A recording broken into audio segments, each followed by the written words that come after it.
আসসালামু আলাইকুম আমার প্রিয় ভাই ও বোনেরা। আজ আমরা এক এমন বিষয় আলোচনা করব যেটা সকল মনের খুব কাছে থাকে, ভালোবাসা। যদি এই তিনটি নিশানি দেখো তো বুঝে নাও কি আল্লাহ চান কি তুমি নিজের ভালোবাসার অপেক্ষা করো। মানুষের জীবনের সবচেয়ে গভীর কৈফিয়ত এটা সেই আবেগ যেটা মানুষকে জমিন থেকে আসমান পর্যন্ত চিন্তা করার জন্য মজবুর করে দেয়। কখনো ভালোবাসা মনকে খুশি দেয় আর কখনো চোখে অশ্রু। কিন্তু একটি কথা সর্বদা মনে রাখবে, ভালোবাসায় সেই সফলতা পায় যার উপর আল্লাহ তাআলার মোহর লেগে যায়। সর্বদা এরকম হয় কি আমরা কোনো মানুষকে মন থেকে চাইতে লাগি, দোয়া করি কি সে আমাদের জীবনের অংশ হয়ে যাক, কিন্তু সময় পেরিয়ে যায়, পরিস্থিতি থমকে যায়, জবাব মেলে না। মন প্রশ্ন করে, ইয়া আল্লাহ, আমি তো ইখলাসের সাথে দোয়া করেছি, তারপরেও এই তাখির কেন? কিন্তু প্রিয় দর্শক, এটাই সেই মঞ্জিল যেখানে আল্লাহ তাআলা তিনার বান্দাকে পরীক্ষা করেন। কখনো কখনো আল্লাহ জলদি দেন না, কেননা তিনি চান কি বান্দা সবুর করুক, মনকে মজবুত করুক, নিজের ভালোবাসাকে সময়ের পরীক্ষার সাথেই পার করে। আল্লাহর তাখির সর্বদাই হিকমতে ভরপুর থাকে। এই তাখির আযাব নয়, বরং একটি খুব সুন্দর প্রস্তুতি হয়। কোরআনে আল্লাহ তাআলা বলেন, নিঃসন্দেহে আল্লাহ সবরকারীদের সাথে রয়েছেন, অর্থাৎ অপেক্ষাকারী বান্দা কখনোই একা থাকে না, তার রব তার সাথে রয়েছেন। প্রিয় ভাই ও বোনেরা, অপেক্ষার দিন কখনোই খালি যায় না। এই দিন মানুষকে উত্তম, মজবুত আর পবিত্র বানায়। কখনো কখনো আল্লাহ চান কি আপনার ভালোবাসা আর আপনার সম্পর্ক সাধারণ না হয়, বরং এমন এক খাস জিনিস হোক যেটা সবার জন্য মিসাল হয়ে যায়। মনে রাখতে কি শুনো, কেন পেরেশান হচ্ছ? জীবনের পরিস্থিতির জন্য তুমি আল্লাহকে যেভাবে চাইবে তুমি সেভাবেই পাবে।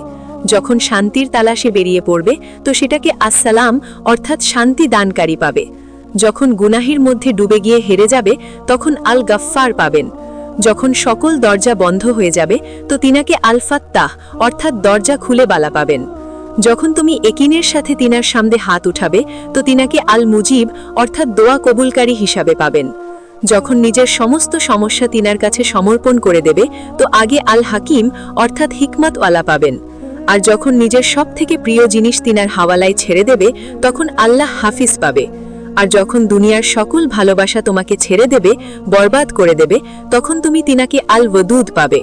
শোনো এ মানুষ, যে জিনিস তুমি আল্লাহ তাআলার কাছে চাও তো সেটা আল্লাহর সবার আগেই জানা ছিল।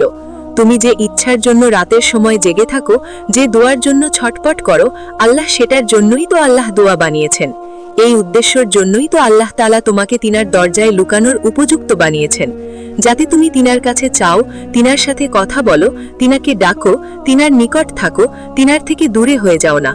আল্লাহ চান কি তুমি তিনার সাথে জুড়ে যাও, তোমার মন শুধু তার উপরেই ভরসা করুক, তিনার নামে তোমার চোখ থেকে অশ্রু বের হোক, তোমার সমস্ত আশা শুধু রবের উপর থাক।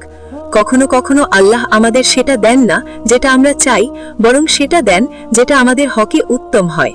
তিনি আমাদের পরীক্ষা দেন, কষ্ট দেন, কিন্তু সেই কষ্টের মধ্যেই এক উত্তম রহমত লুকিয়ে থাকে। প্রথম নিশানি, মনের বারবার আল্লাহর দিকে ঝুঁকে যাওয়া। যদি তুমি নিজের ভালোবাসার ব্যাপারে চিন্তা করো আর মন বারবার নামাজ, দোয়া আর কোরআনের দিকে খিঁচতে লাগে, এটা অনেক বড় নিশানি কি আল্লাহ চান তুমি ভালোবাসাকে শুধু দুনিয়ার জন্য চেও না, বরং এটাকে আল্লাহর রেজার জন্য চাও। এই কয়ফিয়ত একটি রুহানি সিগন্যাল হয় কি আল্লাহ চান কি তুমি এই ভালোবাসাকে পবিত্রতার রাস্তায় দেখো নাকি ইচ্ছার রাস্তায়। যখন মানুষ ভালোবাসায় আল্লাহকে ভুলে যায় তো সেই ভালোবাসা বোঝা হয়ে যায়, কিন্তু যখন ভালোবাসা আল্লাহর সাথে জুড়ে যায় তো সেটা ইবাদত হয়ে যায়। ওয়াসিফ আলী ওয়াসিফ বলেছেন, ভালোবাসা যখন আল্লাহর রেজার সাথে জুড়ে যায় তো সেটা ইবাদত হয়ে যায়, না হলে ইচ্ছার জাল হয়ে যায়। যদি তোমার মন বারবার নামাজের দিকে ঝুঁকে যাচ্ছে, কোরআনের দিকে ঝুঁকে যাচ্ছে, তাহলে এটা আল্লাহ চান কি নিজের ভালোবাসার জন্য এখনো অপেক্ষা কর, যাতে এই ভালোবাসা তোমাকে আল্লাহর নিকট করে দেয়। যখন আপনার মন অস্থির থাকে কিন্তু ভেতর থেকে এক কামনেস মেলে, অর্থাৎ আপনি জানেন এই ভালোবাসা এখনো পূরণ হয়নি, কিন্তু এটি নফসিয়াতি নিশানি হয় কি আল্লাহ আপনার মনকে পেশেন্সের জারিয়ায় মজবুত করছেন। দ্বিতীয় নিশানি, দোয়ার থেমে যাওয়া আর পরীক্ষার বেড়ে যাওয়া। কখনো কখনো মানুষ ভালোবাসার জন্য দোয়া করে, কান্না করে, আল্লাহর কাছে চাইতে থাকে, কিন্তু দোয়ার পরেও সবকিছু থমকে যায়, রাস্তা বন্ধ হয়ে যায়, কথা এগোনা যায় না। এটা আল্লাহর ইশারা হয় কি তিনি তোমাকে পুরোপুরি সবর করতে শিখাচ্ছেন। কেননা ভালোবাসা শুধু দুনিয়াবি ইচ্ছা নয়, বরং একটি দায়িত্ব হয়। আল্লাহ চান কি তুমি প্রথমে নিজের রূহকে মজবুত করো, তারপর নিজের ঈমানকে মজবুত করো। যখন সেই ভালোবাসা তোমাকে মিলে যায়, সে তোমার জন্য পরীক্ষা না হয়ে যায়, বরং শান্তির জারিয়া হয়ে যায়। হযরত আলী রাদিয়াল্লাহু তাআলা আনহু বলেছেন, সাবার ঈমানের সমতুল্য হয়। যদি রাস্তা বারবার থমকে যায়, তো বুঝে নাও কি আল্লাহ চান কি তুমি প্রস্তুত হয়ে যাও। কায়েনাতের নিশানি। কখনো এরকম হয় কি আপনি বারবার কাকতালীয় ধাক্কা দেখতে পান, একই সময়ে একই স্থানে এক এক এক এক, অথবা সাথে সাথে ঘড়িতে নজর আসা, বারবার সেই মানুষের সাথে জুড়ে থাকা জিনিস সামনে চলে আসা। এসব কিছু ইউনিভার্সের ল্যাঙ্গুয়েজ হয়, যেটা আপনাকে এটা বোঝাতে থাকে কি এখনো সময় আসেনি। আল্লাহ চান কি তুমি সবর করো আর অপেক্ষা করো। তৃতীয় নিশানি, সময়ের বারবার পরীক্ষা করা। তৃতীয় আর সবচেয়ে বড় নিশানি এটা হয় কি সময় বারবার তোমাকে পরীক্ষা করতে থাকে। বছর পেরিয়ে যায়, পরিস্থিতি বদলে যায়, কিন্তু মনের ভেতর সেই ভালোবাসা তেমনি থেকে যায়। এটা আল্লাহর তরফ থেকে এক অদ্ভুত রাজ হয়। তিনি চান কি তোমার মনকে পরীক্ষা করে দেখেন তুমি কি এই ভালোবাসায় সবর করো না হার মেনে নাও। রাসূলুল্লাহ সাল্লাল্লাহু আলাইহি ওয়াসাল্লাম বলেছেন, আল্লাহ যখন নিজের বান্দাকে ভালোবাসেন তো সেটাকে পরীক্ষায় ফেলে দেন। বুখারী। যদি ভালোবাসার জন্য অপেক্ষা লম্বা হচ্ছে কিন্তু তোমার মন তবুও একই কদমে রয়েছে, দোয়া খেতে সরে যাচ্ছে না, তো এটা এই কথার দলিল কি আল্লাহ এই ভালোবাসাকে তোমার নসিবের অংশ বানাতে পারেন। কিন্তু তার আগে তোমাকে সবার আর প্রমাণিত কদমে মঞ্জিলের ওপর পুরোপুরি নামতে হবে। বিজ্ঞানী নিশানি। নিউরোসায়েন্সের মোতাবেক দিমাগী প্রিফ্রন্টাল কর্সে সেই অংশ অর্থাৎ ডিলেড গ্র্যাটিফিকেশনকে বোঝেন। যখন কোনো মানুষ সত্য ভালোবাসায় থাকে তো তার দিমাগ ডোপামিনকে থামিয়ে সবরের ক্ষমতা দেয়। অর্থাৎ এটা সায়েন্সি দিক থেকেও প্রমাণিত কি সত্য ভালোবাসা মানুষকে পেশেন্স হরমোন এফেক্ট দেয়, যাতে সে আল্লাহর সময়ের অপেক্ষা করতে পারে। এই তিনটি নিশানি মিলে বলে কি যদি আপনার মনে ভালোবাসা রয়েছে তো এটা আল্লাহর ইশারা কি অপেক্ষাই হলো সবচেয়ে বড় সফলতা।